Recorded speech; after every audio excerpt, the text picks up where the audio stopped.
Bismillahirrahmanirrahim. Assalamu alaikum viewers and my students. Mathematics of 9th class exercise number 1.1 question number 1 आज हम इस video में solve कर रहे हैं. Question number 1 is which of the following are square and which are rectangular matrices. कौन से matrices square matrices हैं और कौन से रेक्टेंगुलर मैट्रिसेस हैं. So students, first of all we need to understand that what is a square matrix. A square matrix in which a matrix in which number of rows and column are equal. यानी वो matrix के जिसमें रोज और column की तादाद बराबर हो तो उनको हम कहते हैं स्क्वायर मैट्रिक्स. फॉर एग्जांपल आपके पास ये है तो आप देख सकते हैं कि यहाँ पर एक रो है और एक ही कॉलम है, यानी one row and one column. इसी तरीके यहाँ से आप देखें तो इसके अंदर row number 1 and row number 2 दो रोज हैं और कॉलम देखें तो ये कॉलम नंबर 1 आ गया और ये कॉलम नंबर 2 आ गया. इट मींस दैट के दो रोज और दो कॉलम. सो स्क्वायर मैट्रिक्स के जिसमें number of rows and number of columns आपस में बराबर हो, की तादाद आपस में बराबर हो. Now what is rectangular matrix? Rectangular matrix is such a matrix in which number of rows and column are not equal. कि रोज और कॉलम की तादाद आपस में बराबर ना हो. Just like that, जिस तरह आप स्क्वायर की डिफिनीशन करते हैं, square is such a closed figure, geometrical figure in which all the sides are equal in measure. तमाम जो चारों साइड्स होती हैं उनकी तादाद क्या होती है, उनकी जो मेजरमेंट होती है वो क्या होती है, इक्वल होती है. तो यहां से आपको इक्वल का कांसेप्ट मिलता है कि square matrix is such a matrix in which something is equal to something, यानी number of rows is equal to number of columns. ठीक हो गया. अब जो रेक्टेंगल होती है, रेक्टेंगल के अंदर आप देखें तो एक साइड को कहते हैं length which is larger in measurement than its width और ब्रेथ भी कह सकते हैं. So length is greater than width, यानी इनइक्वालिटी आती है, इनइक्वालिटी पाई जाती है, ना बराबरी या गैर मसावत पाई जाती है. सो रेक्टेंगुलर मैट्रिक्स के लिए हम ये कांसेप्ट किस तरह से अप्लाई कर सकते हैं कि नॉट वाली बात आएगी. क्या matrix in which the number of rows and column are not equal, बराबर नहीं होंगे. जस्ट लाइक दिस लेंथ और विड्थ आपस में इक्वल नहीं होती हैं. लाजिम बात अगर इक्वल हो गया तो फिर वो स्क्वायर बन जाता है. So length and width are not equal, just like rectangular matrix के अंदर number of rows and number of columns are not equal. For example, EG stands for example, this is R1 एक रो है इस matrix के अंदर and C1 and C2 vertical दो लाइनें draw की जा सकती हैं. So एक रो और दो कॉलम है तो it means that के रो कम है और कॉलम ज्यादा है, यानी number of rows and number of columns are not equal. Then it is a rectangular matrix. अब दूसरे जो साथ मैंने एग्जांपल लिखी हुई है उसमें आप देखें तो R1 first row, R2 second row and C1 first column, यानी number of rows are 2 and column is 1. और यहां पे भी आप देख सकते हैं कि रोज और कॉलम आपस में इक्वल नहीं है. So hence this is a rectangular और these are the rectangular matrix. Now question number 1 के फर्स्ट पार्ट की तरफ आते हैं. इसमें आपको मैट्रिक्स ए दिया हुआ है which is a is a matrix of 2 3 0 and 5. सो हम क्या करें, इसका ऑर्डर निकाल लेते हैं. ऑर्डर से क्या पता लग जाएगा, हमें रोज और कॉलम की तादाद पता चल जाएगी. तो ऑर्डर कैसे आएगा कि इसके अंदर एक रो आ गई और ये दूसरी रो आ गई, सो दो रोज आ गई और कॉलम आ गए 1 एंड 2. सो स्टूडेंट्स आप देख सकते हैं कि number of rows and number of column are equal. So matrix A is a square matrix. ठीक हो गया. अब इसका जो दूसरा पार्ट है, जो दूसरा मैट्रिक्स दिया हुआ है वो B मैट्रिक्स है कि B is a matrix of 6. First entry इसकी है 6, फिर है 3, फिर है -1. फर्स्ट रो कंप्लीट हो गई. फिर सेकंड रो के अंदर जो फर्स्ट एंट्री 1 है, सेकंड 5 है and the third entry is 2. सो यहां पर भी अगर आप इसका ऑर्डर कैलकुलेट करें, ऑर्डर इसका फाइंड करें तो ऑर्डर ऑफ बी या मैट्रिक्स बी लिखते हैं तो मैट्रिक्स बी भी ठीक है, इज रोज क्रॉस कॉलम, और रोज इसकी कितनी है 1 एंड 2, और कॉलम कितने हैं 1 2 एंड 3। सो स्टूडेंट्स आप देख सकते हैं कि number of rows is not equal to number of columns, so hence therefore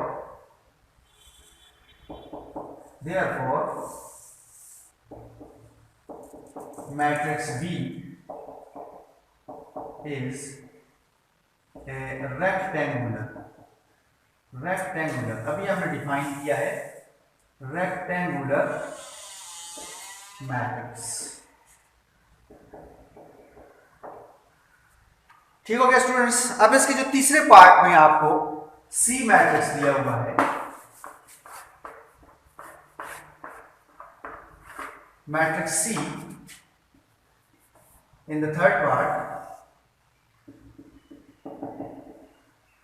C is a matrix of 1 0 0 1 0 0, first row आ गई इसकी, 0 2 0 second row, and 0 0 1 is its third row। So यहां पे भी अगर आप इसका ऑर्डर देखें मैट्रिक्स सी का, तो order of matrix C is rows cross columns, number of rows 1 2 and 3, and columns 1 2 and 3। so definitely number of rows and column आपस में इक्वल हैं, so therefore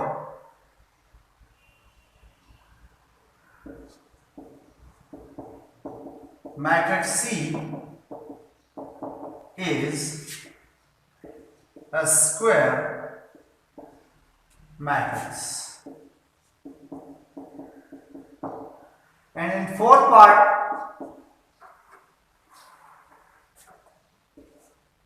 आपको जो डी मैट्रिक्स दिया हुआ है वो है, फोर्थ पार्ट में उसने नाम रखा हुआ है मैट्रिक्स बी, और उसके अंदर सिर्फ एक ही एंट्री है -5। तो स्टूडेंट्स ये क्वेश्चन आप खुद सॉल्व करेंगे यहां से आगे कि देखें इसके अंदर एक रो है और एक कॉलम है। मैं एग्जांपल के अंदर डिस्कस भी कर चुका हूं 5 को, यहाँ पे -5 है, सेम सिचुएशन है। सो एक रो है और एक कॉलम है, इट मींस कि रो और कॉलम की तादाद आपस में इक्वल है, hence it is a square matrix. Now fifth part जो है उसके अंदर आपके पास ई मैट्रिक्स दिया हुआ है, और ई मैट्रिक्स जो है वो -3 4, एक ही रो है इसकी -3 and 4। आप देख सकते हैं इसकी एक रो है और दो कॉलम है, तो एक रो और दो कॉलम मींस के रोज और कॉलम की तादाद इक्वल नहीं है, hence matrix E is a rectangular matrix. And इसका जो फाइनल पार्ट है, सिक्स्थ पार्ट है, सिक्स्थ पार्ट के अंदर जो है उसने अगेन मैट्रिक्स का नाम ई रखा हुआ है, पार्ट नंबर 6 में मैट्रिक्स का नाम ई है, और मैट्रिक्स जो है वो इस तरह से लिखा हुआ है, और उसकी एंट्री है कॉलम वाइज -1 7। अब यहाँ पे आप देख सकते हैं कितनी रोज है 1 and 2, और यहाँ पर कितने कॉलम है 1, इसका मतलब 2 रोज और 1 column, hence rows and column की तादाद आपस में इक्वल नहीं है, the number of rows and number of column are not equal, hence matrix E in the part 6 is also a rectangular matrix. So question number 1 जो है आपके लिए सॉल्व हो चुका है। मैंने पहला, दूसरा और तीसरा जो है वो पार्ट सारा सॉल्व किया है, जो जो चीज उसके अंदर ऑर्डर लिखना है, फिर स्टेटमेंट, फाइनल स्टेटमेंट लिखनी है, ये 3 चीजें मैंने आपके लिए छोड़ दी हैं। आपने इन तीनों को इसी तरीके से सॉल्व करना है कि इसको बताना है आपने कि ये स्क्वायर मैट्रिक्स है, ये रेक्टेंगुलर मैट्रिक्स है, और ये भी रेक्टेंगुलर मैट्रिक्स है। नाउ क्वेश्चन नंबर 2 हम सॉल्व करने जा रहे हैं। क्वेश्चन नंबर 2 है list the order of the following matrices. अब ऑर्डर को हम जो है मैट्रिक्स की डायमेंशन या साइज भी कह सकते हैं। ऑर्डर को हम किसी भी मैट्रिक्स का ऑर्डर जो है वो मैट्रिक्स की डायमेंशन या साइज भी कहलाया जा सकता है। नाउ क्वेश्चन नंबर 2 इज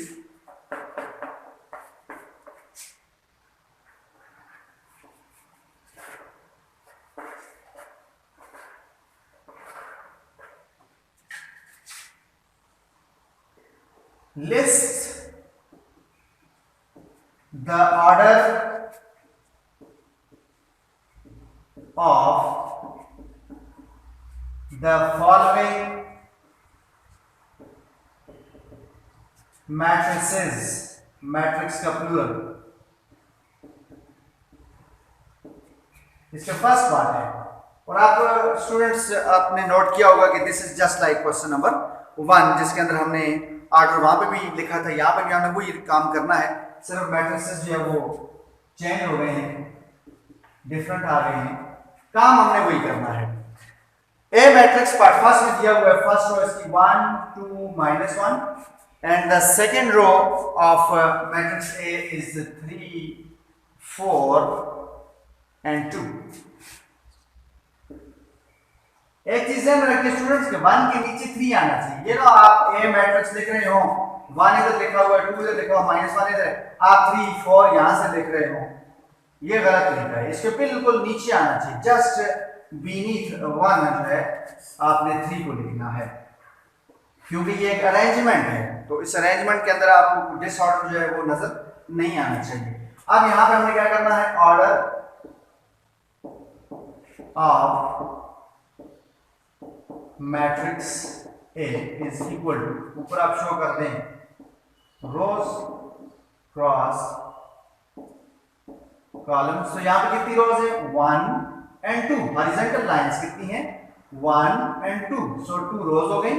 अब वर्टिकल कितनी है, 1 2 and 3, सो आपके पास आ गया 2 क्रॉस 3।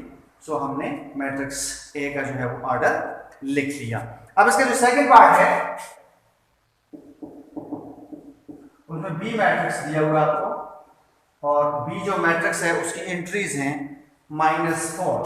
बी मैट्रिक्स की एंट्री क्या ली है, क्वेश्चन नंबर 2 के पार्ट नंबर 2 के अंदर जो है जस्ट ओनली -4 एक एंट्री है। अब इसका ऑर्डर हम लिखते हैं, order of matrix B is equal to, जाहिर ऊपर हमने शो करना है, लिखना है कि ऊपर क्या है, रोज और क्रॉस कॉलम।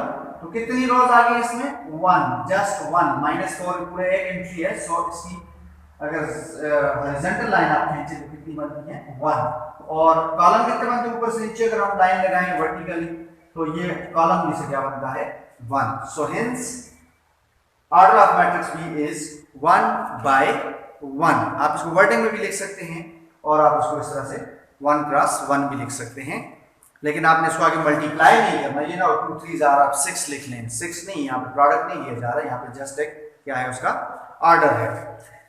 क्वेश्चन नंबर 2 का थर्ड पार्ट है,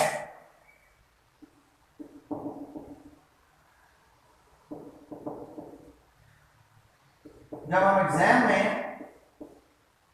अपने पेपर्स दे रहे होते हैं तो अपनी आंसर शीट के ऊपर आप अगर सारा क्वेश्चन ना भी लिखें तो आप जस्ट अगर राइट कर दें क्वेश्चन नंबर 2 का आप फलां पार्ट अटेम्प्ट कर रहे हैं, तो आपको क्वेश्चन लिखने की जरूरत भी नहीं होती। आप क्वेश्चन नंबर 3 अटेम्प्ट कर रहे हैं और उसका आप कोई 7वां हिस्सा या 8वां पार्ट अटेम्प्ट कर रहे हैं, तो आप उसको लिख सकते हैं साथ क्वेश्चन 3 फलां पार्ट, तो उससे मार्किंग करने वाले समझ जाते हैं, आप क्वेश्चन ना भी लिखें तो यहाँ पे मैंने लिख लिया, ऐसी एक फॉर्मेलिटी पूरी कर दी मैंने क्वेश्चन नंबर 2 की part number 3।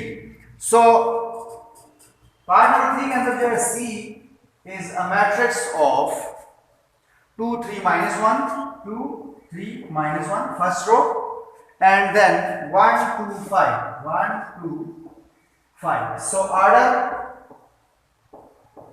of C matrix C is row cross column। तो रोज कितनी आ गई इसके अंदर, 1 and 2, और कॉलम कितने आ गए, 1 2 3। so 2 cross 3 is the order of matrix C। so question number 2 का part number 4,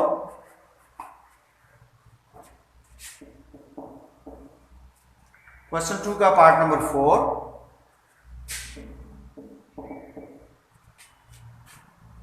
F is a matrix of 3 2, first row, and then second row is 4 -1।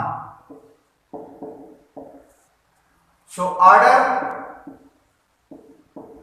of matrix F is equal to rows cross columns. So rows आगे 1 and 2 and columns आगे 1 and 2. So 2 by 2 or 2 cross 2 is the order of a matrix. So now question number 2 का part number 5 है जिसके अंदर आपको matrix दिया हुआ है E is a matrix of 3, 2. So students, order of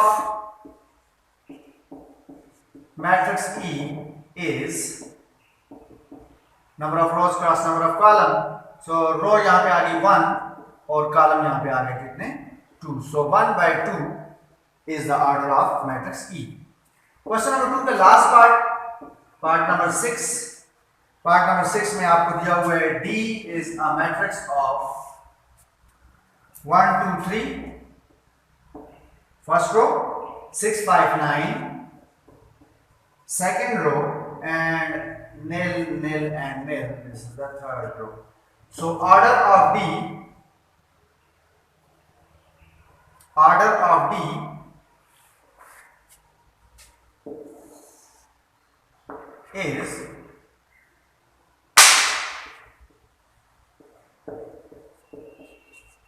is number of rows cross number of column. So 1, 2 and 3 horizontal lines can be drawn. So it means that there are 3 rows and 3 vertical lines can be drawn. So the number of column is also 3 and hence it is a square matrix. So student, आपके question number 1 और question number 2 solve हो गया. इंशाल्लाह हम 9th class के mathematics exercise number 1 का question number 3 इंशाल्लाह अपनी नेक्स्ट वीडियो में